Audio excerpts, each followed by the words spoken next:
श्री परमात्मने नमः। नमस्ते दोस्तों, भगवत गीता की इस यात्रा में आपका स्वागत है, अभिनंदन है। आज हम भगवत गीता के 10वें अध्याय के 12वें श्लोक में प्रवेश करेंगे। तो चलिए प्रारंभ करते हैं। वसुदेवसुतं देवं कंसचानूरमर्दनं देवकी परमानन्दं कृष्णं वन्दे जगद्गुरुम्। अथ श्रीमद्भगवद्गीता दशमोऽध्यायः। अर्जुन उवाच परं ब्रह्म परं धाम पवित्रं परमं भवान् पुरुषं शाश्वतं दिव्यम् आदिदेवम् अजं विभुम् आहुत्वां ऋषयः सर्वे देवर्षिन्नारदः तथा असितो देवलो व्यासः स्वयं चैव ब्रवीषि मे। अर्जुन बोले, परम ब्रह्म, परम धाम और महान पवित्र आप ही हैं। आप शाश्वत दिव्य पुरुष, आदि देव, अजन्मा और सर्वव्यापक हैं। ऐसा आपको सब के सब ऋषि, देवर्षि, नारद, असित, देवल तथा व्यास कहते हैं और स्वयं आप भी मेरे प्रति कहते हैं। परम ब्रह्म परम धाम पवित्रम परमम भवान। अपने सामने बैठे हुए भगवान की स्तुति करते हुए अर्जुन कहते हैं कि मेरे पूछने पर जिसको आपने परम ब्रह्म कहा है, गीता 8वें अध्याय का 3रा श्लोक, और वह परम ब्रह्म आप ही हैं। जिसमें सब संसार स्थित है वह परम धाम अर्थात परम स्थान आप ही हैं। गीता 9वें अध्याय का 18वां श्लोक। जिसको पवित्रों में भी पवित्र कहा है, पवित्राणाम पवित्रम यह, वह महान पवित्र भी आप ही हैं। पुरुषम शाश्वतम दिव्यम आदि देवम अजम विभुम आहुत्वाम ऋषयः सर्वे देवर्षि नारदः तथा असितो देवलो व्यासः स्वयं चैव ब्रवीषि में। ग्रंथों में ऋषियों ने, देवर्षि नारद ने, असित और उनके पुत्र देवल ऋषि ने तथा महर्षि व्यास जी ने आपको शाश्वत, दिव्य पुरुष, आदि देव, अजन्मा और विभु कहा है। आत्मा के रूप में शाश्वत, गीता 2 अध्याय का 20वां श्लोक। सगुण निराकार के रूप में दिव्य पुरुष, गीता 8वें अध्याय का 10वां श्लोक। देवताओं और महर्षियों आदि के रूप में आदि देव, गीता 10वें अध्याय का 2रा श्लोक। मूढ़ लोग मुझे अज नहीं जानते, गीता 7वें अध्याय का 25वां श्लोक, तथा असमूढ़ लोग मुझको अज जानते हैं, गीता 10वें अध्याय का 3रा श्लोक। इस रूप में अज और मैं अव्यक्त रूप से सारे संसार में व्यापक हूँ, गीता 9वें अध्याय का 4था श्लोक। इस रूप में विभु स्वयं आपने मेरे प्रति कहा है। यहाँ परिशिष्ट भाव यह है कि निर्गुण निराकार के लिए परम ब्रह्म, सगुण निराकार के लिए परम धाम और सगुण साकार के लिए पवित्रम परमम भवान पदों का प्रयोग करके अर्जुन भगवान से मानो यह कहते हैं कि समग्र परमात्मा आप ही हैं। गीता 7वें अध्याय का 29वां 30वां श्लोक और 8वें अध्याय का 1 से 4 श्लोक तक। जो स्वयं भी शुद्ध हो और दूसरों को भी शुद्ध करे वह परम पवित्र है। भगवान परम पवित्र हैं और उनके नाम, रूप आदि सब भी परम पवित्र हैं। 4 अध्याय के 38वें श्लोक में ज्ञान को इस लोक में सबसे पवित्र बताया गया है। नहीं ज्ञानेन सदृशम पवित्रम इह विद्यते, परंतु वह ज्ञान भी समग्र भगवान के अंतर्गत है। अतः भगवान ज्ञान से भी अधिक पवित्र हैं। सर्वमेतदृतं मन्ये यन्मां वदसि केशव नहि ते भगवन् व्यक्तिं विदुर्देवा न दानवाः। अर्जुन बोले, हे केशव, मुझसे आप जो कुछ कह रहे हैं यह सब मैं सत्य मानता हूँ। हे भगवान, आपके प्रकट होने को न तो देवता जानते हैं और न दानव ही जानते हैं। सर्वमेतदृतं मन्ये यन्मां वदसि केशव। क नाम ब्रह्मा का है, अ नाम विष्णु का है, इश नाम शंकर का है और व नाम वपु अर्थात स्वरूप का है। इस प्रकार ब्रह्मा, विष्णु और शंकर जिसके स्वरूप हैं उसको केशव कहते हैं।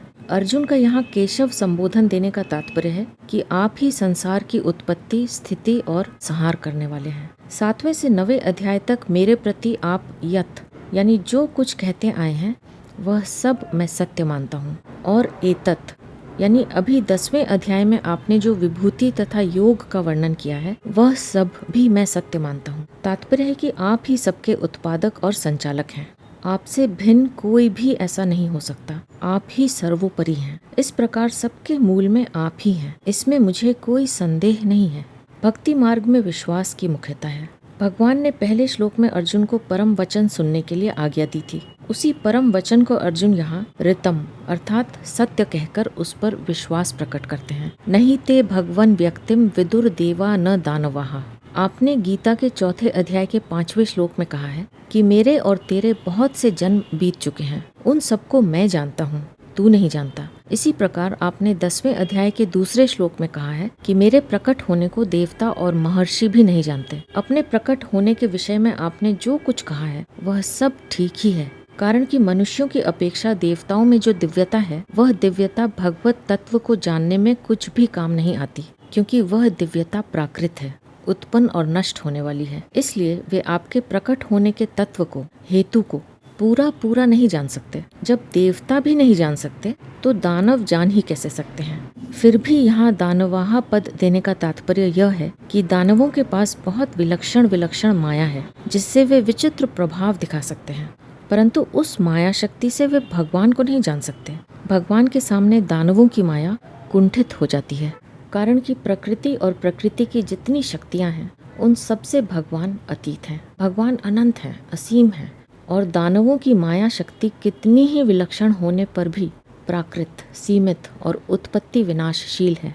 सीमित और नाशवान वस्तु के द्वारा असीम और अविनाशी तत्व को कैसे जाना जा सकता है। तात्पर्य यह हुआ कि मनुष्य, देवता, दानव आदि कोई भी अपनी शक्ति से, सामर्थ्य से, योग्यता से, बुद्धि से भगवान को नहीं जान सकते, कारण कि मनुष्य आदि में जितनी जानने की योग्यता, सामर्थ्य, विशेषता है वह सब प्राकृत है और भगवान प्रकृति से अतीत हैं। त्याग, वैराग्य, तप, स्वाध्याय आदि अंतःकरण को निर्मल करने वाले हैं, पर इनके बल से भी भगवान को नहीं जाना जा सकता। भगवान को तो अनन्य भाव से, उनके शरण होकर, उनकी कृपा से ही जाना जा सकता है। गीता 10वें अध्याय का 11वां और 11वें अध्याय का 54वां श्लोक। यहाँ परिशिष्ट भाव यह है कि भगवान को अपनी शक्ति से कोई जान नहीं सकता, प्रत्युत भगवान की कृपा से ही जान सकता है। सोई जानई जेहि देहु जनाई, जानत तुम्हई होई जाई, तुम्हरी ही कृपाम तुम्हि रघुनंदन, जानहिम भगत भगत उर चंदना। मानस 2:127-2। यानी भगवान के यहाँ बुद्धि के चमत्कार, सिद्धियां नहीं चल सकती। बड़े बड़े भौतिक आविष्कारों से कोई भगवान को नहीं जान सकता। स्वयमेवात्मनात्मानं वेत्थं त्वं पुरुषोत्तम, भूतभावन भूतेश देवदेव जगतपते। अर्जुन बोले, हे भूत भावन, हे भूतेश, हे देवदेव, हे जगतपते, हे पुरुषोत्तम, आप स्वयं ही अपने आप से अपने आप को जानते हैं। भूत भावन भूतेश देव देव जगतपते पुरुषोत्तम। संपूर्ण प्राणियों को संकल्प मात्र से उत्पन्न करने वाले होने से आप भूत भावन हैं।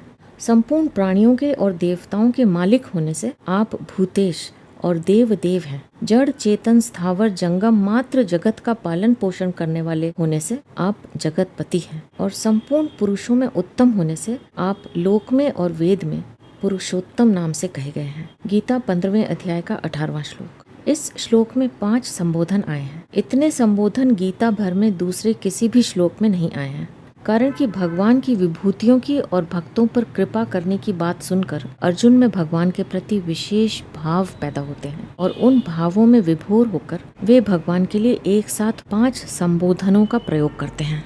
स्वयं में वात्मनात्मानम वेत्थ त्वम। भगवान अपने आप को अपने आप से ही जानते हैं। अपने आप को जानने में उन्हें किसी प्राकृत साधन की आवश्यकता नहीं होती। अपने आप को जानने में उनकी अपनी कोई वृत्ति पैदा नहीं होती, कोई जिज्ञासा भी नहीं होती, किसी करण की आवश्यकता नहीं होती, किसी अंतःकरण और बाह्यकरण की आवश्यकता नहीं होती। उनमें शरीर शरीरी का भाव भी नहीं है। वे तो स्वतः स्वाभाविक अपने आप से ही अपने आप को जानते हैं। उनका यह ज्ञान करण निरपेक्ष है, करण सापेक्ष नहीं। इस श्लोक का भाव यह है कि जैसे भगवान अपने आप को अपने आप से ही जानते हैं, ऐसे ही भगवान के अंश जीव को भी अपने आप से ही अपने आप को अर्थात अपने स्वरूप को जानना चाहिए। अपने आप को अपने स्वरूप का जो ज्ञान होता है वह सर्वथा करण निरपेक्ष होता है। इसलिए इंद्रियां, मन, बुद्धि आदि से अपने स्वरूप को नहीं जान सकते। भगवान का अंश होने से भगवान की तरह जीव का अपना ज्ञान भी करण निरपेक्ष है। यहाँ परिशिष्ट भाव यह है कि आप स्वयं ही अपने आप से अपने आप को जानते हैं। इसका तात्पर्य है कि जानने वाले भी आप ही हैं, जानने में आने वाले भी आप ही हैं और जानना भी आप ही हैं, अर्थात सब कुछ आप ही हैं। जब आपके सिवाय और कोई है ही नहीं तो फिर कौन किसको जाने। तत्व को जानने की चेष्टा करेंगे तो तत्व से दूर हो जाएंगे, क्योंकि तत्व को ज्ञेय यानी जानने का विषय बनाएंगे तभी तो उसको जानना चाहेंगे। तत्व तो सबका ज्ञाता है, ज्ञेय नहीं है। सबके ज्ञाता का कोई और ज्ञाता नहीं हो सकता। जैसे आँखों से सबको देखते हैं पर आँखों से आँखों को नहीं देख सकते, क्योंकि आँखों की देखने की शक्ति इंद्रिय का विषय नहीं है, अर्थात इंद्रियां खुद अतीन्द्रिय हैं। अतः वह परमात्मा तत्व स्वयं ही स्वयं का ज्ञाता है। विभूतियों का ज्ञान भगवान में दृढ़ भक्ति कराने वाला है। गीता 10वें अध्याय का 7वां श्लोक। अतः अब आगे के 3 श्लोक में अर्जुन भगवान से विभूतियों को विस्तार से कहने के लिए प्रार्थना करते हैं। वक्तुम् अर्हस्य शेषेण दिव्यायात्मविभूतयः याभिविभूतिभिर्लोकान् इमान् त्वं व्याप्य तिष्ठसि। अर्जुन बोले, इसलिए जिन विभूतियों से आप इन संपूर्ण लोकों को व्याप्त करके स्थित हैं, उन सभी अपनी दिव्य विभूतियों का संपूर्णता से वर्णन करने में आप ही समर्थ हैं। या भी विभूति भिर लोकान इमांस्तम व्याप्य तिष्ठसि। भगवान ने पहले 7वें श्लोक में यह बात कही थी कि जो मनुष्य मेरी विभूतियों को और योग को तत्व से जानता है, उसका मेरे में अटल भक्ति योग हो जाता है।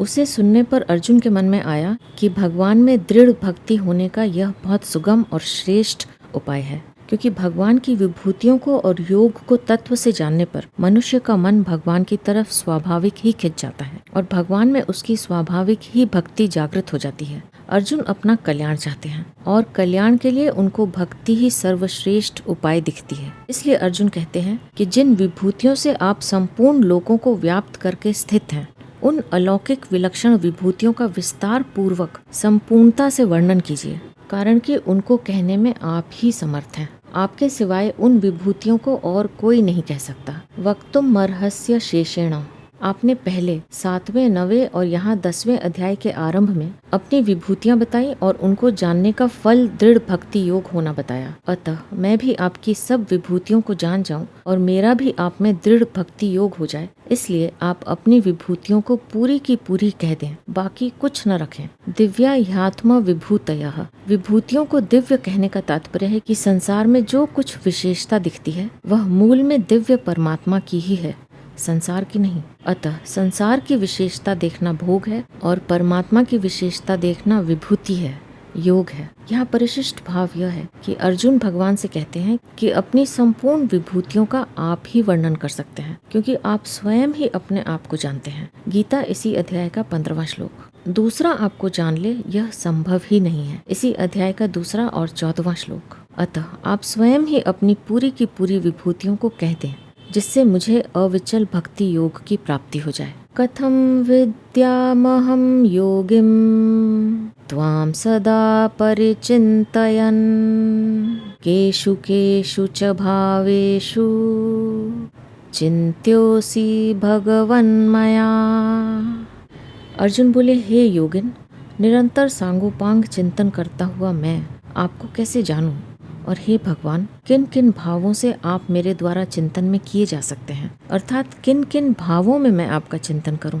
कथम विद्याम अहम योगिम त्वाम सदा परिचिन्तयन्।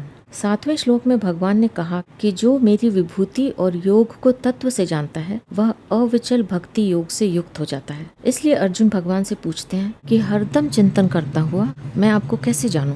केषु केषु च भावेषु चिन्त्योऽसि भगवन् मया। 8वें अध्याय के 14वें श्लोक में भगवान ने कहा कि जो अनन्य चित्त होकर नित्य निरंतर मेरा स्मरण करता है उस योगी को मैं सुलभता से प्राप्त हो जाता हूँ। फिर 9वें अध्याय के 22वें श्लोक में कहा कि जो अनन्य भक्त निरंतर मेरा चिंतन करते रहते हैं उनका योगक्षेम मैं वहन करता हूँ। इस प्रकार चिंतन की महिमा सुनकर अर्जुन कहते हैं कि जिस चिंतन में मैं आपको तत्व से जान जाऊं, यह चिंतन मैं कहाँ कहाँ करूं, किस वस्तु, व्यक्ति, देश, काल, घटना, परिस्थिति आदि में मैं आपका चिंतन करूं। यहाँ चिंतन करना साधन है और भगवान को तत्व से जानना साध्य है। यहाँ अर्जुन ने तो पूछा है कि मैं कहाँ कहाँ, किस किस वस्तु, व्यक्ति, स्थान आदि में आपका चिंतन करूं, पर भगवान ने आगे उत्तर दिया है कि जहाँ जहाँ भी तू चिंतन करता है वहाँ वहाँ ही तू मुझको समझ। तात्पर्य यह है कि मैं तो सब वस्तु, व्यक्ति, देश, काल आदि में परिपूर्ण हूँ, इसलिए किसी विशेषता, महत्ता, सुंदरता आदि को लेकर जहाँ जहाँ तेरा मन जाता है वहाँ वहाँ मेरा ही चिंतन कर, अर्थात वहाँ उस विशेषता आदि को मेरी ही समझ। कारण कि संसार की विशेषता को मानने से संसार का चिंतन होगा, पर मेरी विशेषता को मानने से मेरा ही चिंतन होगा। इस प्रकार संसार का चिंतन मेरे चिंतन में परिणत होना चाहिए। यहाँ परिशिष्ट भाव यह है कि अर्जुन के प्रश्न का तात्पर्य है कि हे भगवान, आप किन किन रूपों में प्रकट हुए हैं जिन रूपों में मैं आपका चिंतन कर सकूं।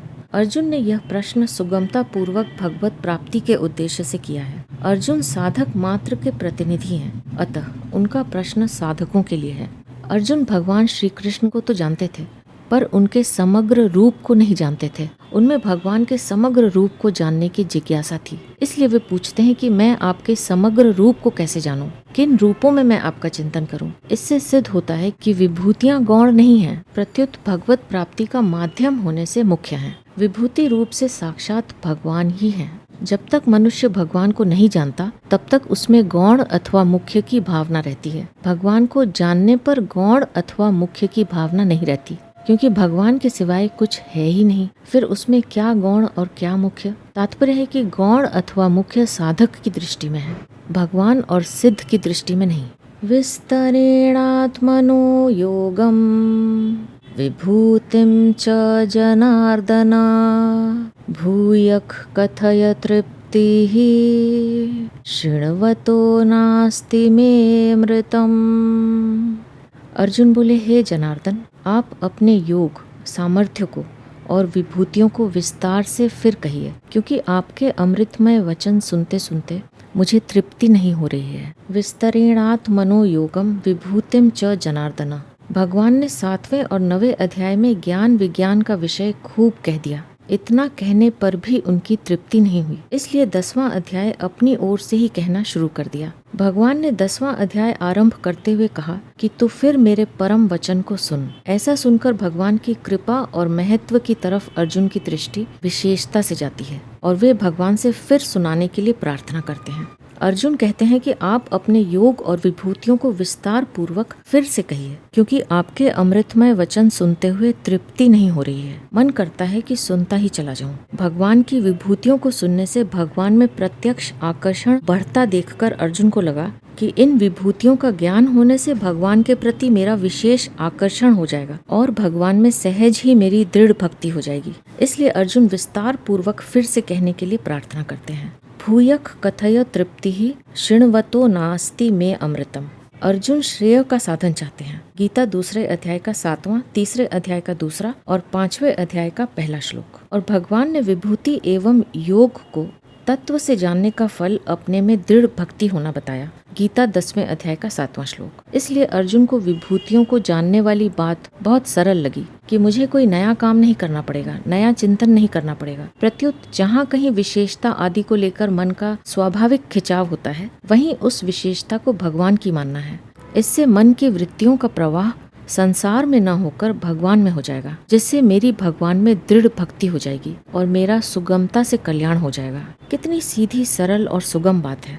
इसलिए अर्जुन विभूतियों को फिर से कहने के लिए प्रार्थना करते हैं। जैसे कोई भोजन करने बैठे और भोजन में कोई वस्तु प्रिय यानी बढ़िया मालूम दे तो उसमें उसकी रुचि बढ़ती है और वह बार बार उस प्रिय वस्तु को मांगता है। पर उस रुचि में 2 बाधाएं लगती हैं। एक तो वह वस्तु अगर कम मात्रा में हो तो पूरी तृप्ति पूर्वक नहीं मिलती, और दूसरी, वह वस्तु अधिक मात्रा में होने पर भी पेट भर जाने से अधिक नहीं खाई जा सकती। परंतु भगवान की विभूतियों का और अर्जुन की विभूतियां सुनने की रुचि का अंत ही नहीं आता। कानों के द्वारा अमृतमय वचनों को सुनते हुए न तो उन वचनों का अंत आता है और न उनको सुनते हुए तृप्ति ही होती है। अतः अर्जुन भगवान से प्रार्थना करते हैं कि आप ऐसे अमृतमय वचन सुनाते ही जाइए। यहाँ परिशिष्ट भाव यह है कि जैसे भूखे को अन्न और प्यासे को जल अच्छा लगता है, ऐसे ही जिज्ञासु अर्जुन को भगवान के वचन बहुत विलक्षण लगते हैं। उनको भगवान के वचन ज्यों-ज्यों विलक्षण दिखते हैं, त्यों ही त्यों उनका भगवान के प्रति विशेष भाव प्रकट होता जाता है। अर्जुन की प्रार्थना स्वीकार करके भगवान अब आगे के श्लोक से अपनी विभूतियों और योग को कहना आरंभ करते हैं। आगे का श्लोक लेकर हम अपनी अगली प्रस्तुति में फिर उपस्थित होंगे। अब मैं आपसे आज्ञा लूंगी। आप अपना ध्यान रखिए, हमेशा खुश रहिए, मुस्कुराते रहिए। आपका बहुत बहुत धन्यवाद। ओम श्री परमात्मने नमः।